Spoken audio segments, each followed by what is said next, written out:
Okay, Rabotai, we are starting now. Shar Ha'azut. This is called, Azut means like brazen. Again, we're dealing with over here character traits where every human being has. Everybody has this. Now, he brought up in the introduction of Orchot Sadikim, which fundamental sefed, he brought up in the beginning. And he said like this, he said, every character trait has to be used correctly. You know, you have it. You have this character trait, you have that character trait. Every character trait has to be used correctly, right? Like laziness. Lazy. How is lazy? How could it be used correctly? So I'll give you an example. The boys are going out for dinner. Come with us. Chill, let's be nice. We'll pick you up. You don't have to do anything. You have to just come outside, put your jacket on, and I'll take you. Where are you going? A non-kosher diner. Non-kosher diner. And then already you come lazy. Too lazy. I can't get out of bed. I can't leave my house. That's when the laziness is good. You understand? You understand what I'm trying to say? That's very, very important. So every midah. So how is being brazen, being azut, good or bad? Let's see. Ha'azut hi midah geruah berov pe'uloteha. He puk midah busha. Ki habashan ma'avir modotav. He says it's a bad character trait. Of course, he's going to see how it's good, but it's bad right now. I'm telling you, because if you're brazen and you'll never ever give in. You're not embarrassed. You don't let go. Brazen means like you're. No shame. No shame. No, chutzpan. One time one of the rabbis, he gave a thing on Shabbat. You're not allowed to do so and so, and the guy was sitting right in front of the rabbi. I heard it from the rabbi's own mouth. He said, actually no, maybe somebody else told me that he was in front of the rabbi and that's what happened. So the rabbi was sitting there, and he said a statement in Shabbat. This is, you're not allowed to do this 100%. All shkitot, everybody agrees that you're not allowed to do this on Shabbat. So one guy was sitting right in front of the rabbi, started laughing. Come on. Can't do that on Shabbat, come on. The rabbi said, chutzpan, yeah.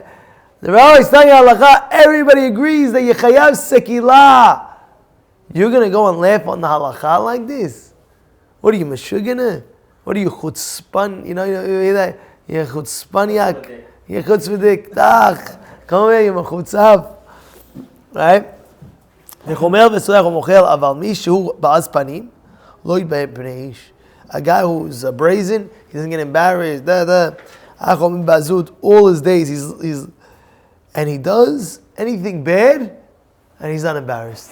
What's the problem? What's the problem? You can't eat, let's say for example, you can't eat cheeseburger, eat a cheeseburger. What's the problem with cheeseburger? What's the problem? Meanwhile, because if the guy's eating, has from, you can't eat a cheeseburger. But if the guy's eating a cheeseburger, okay, do it. He's not doing it. He's doing it like that, brazen. His avirah is much worse. His avirah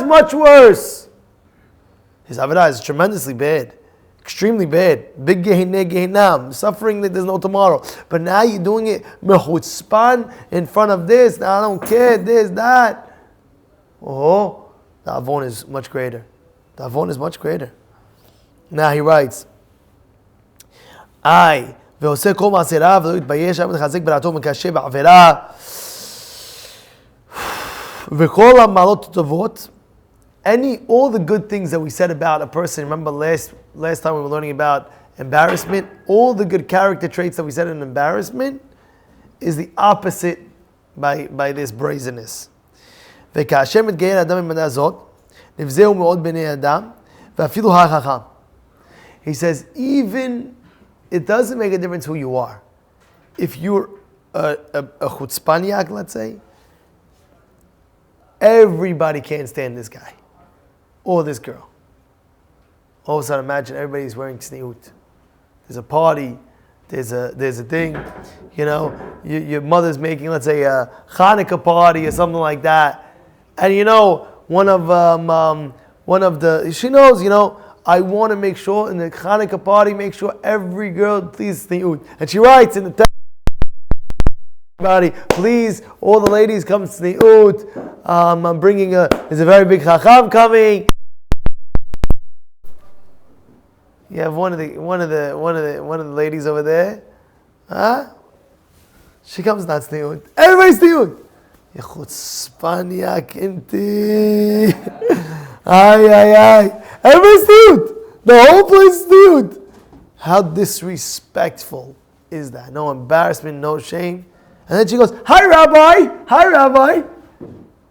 We just finished telling you this. And this is what it is. Hi, Rabbi. What's the problem? I'm a lady. What's the problem? I'm a lady. What's the problem? What's wrong? This is all Hashem's gift to me. This is all Hashem. What's the problem? Chutzpan. Mechutziv. You know, I always tell you this story. There's a guy over here, I'm telling you, it's a lovely story.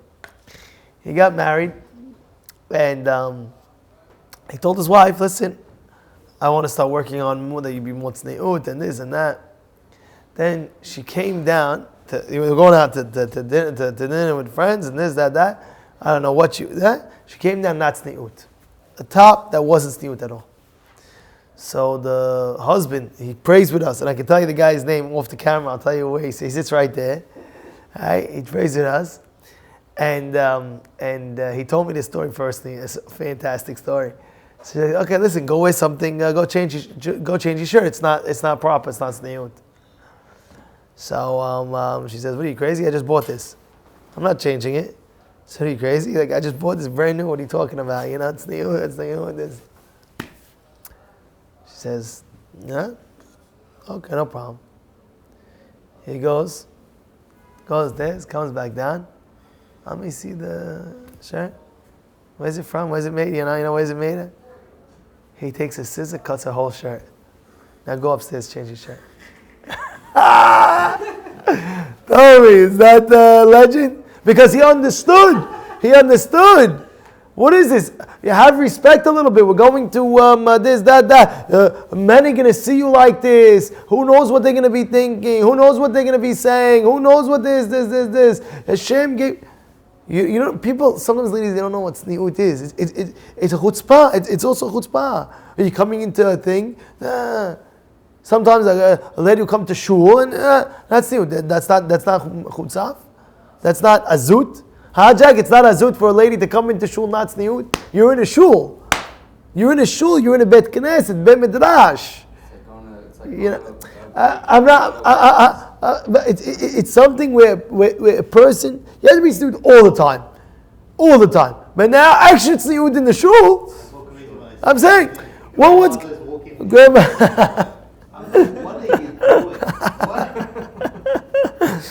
But isn't it azut? Isn't it chutzpah? In the knesset, in the bet knesset, bet midrash. Even outside is also chutzpah. Hashem's telling you, listen, at the end of the day, what's the I gave you everything. I gave you your body. I gave you your beauty. Take care of my gift that I gave you. Hashem could take it away in a second, by the way. Gorgeous girl, this. Hashem said, listen, one chip on the floor, scrape on the face, Hashem shalom, Hashem has mercy, Hashem has pity. He doesn't do that, right? He could. I remember a girl. I knew a girl. She got stitches. She got stitches. Oh my goodness, like this. I'm telling you, crazy. And all my life I was thinking like, wow, why? But you have to be very careful. It's not a joke. You know you're enticing, because sometimes a lady could entice man. Of course, man doesn't have an excuse. He has to put his eyes down. There's no excuse. There's gain on for these things. You know, you don't want to take a chance even with your eyes. You got to protect your eyes. The kedusha comes from the eyes. Everything's the kedusha of the eyes. You have to be very, very careful. The eyes is very, very holy, very, very kadosh. And if you weren't out, you have to make tshuva 100%. Hashem, I'm coming back. My eyes are going to be pure. The windows of the soul. The eyes are the windows of the soul. The same eyes is going to have to see the Shekhinah. Imagine how he has to see foggy, in the Shamayim after 120. He has to see foggy. Oh, you have glasses? There's no glasses. What, do you think they have glasses over there? Let me get the contacts. What contacts? What are you doing? No glasses, no this, no that. Guy messed up. He went, I'm going strong. I'm going strong. Not gonna do. Yosef's whole success was he was away from the what's it called? From the promiscuity, from the shtuyot. That was the whole success. And I told you about the story, and I'll tell you a million times, and you hear it again and again. There's a fellow, a very big real estate developer. He had no money, $0. One time, you see his mother. He's taking his mother to Brian Beach. It was on. He was parked the car. His mother wanted a little bit take a walk. They were walking, and all of a sudden he saw there was a group of ladies. He said, "I'm not gonna look." He doesn't look. Doesn't look. He turned his head around. Completely, and he was closing his eyes. He didn't want to even take a chance. I'm not looking.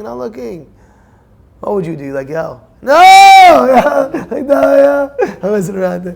Hey, like this, that, and all of a sudden he opens up his eyes when they left.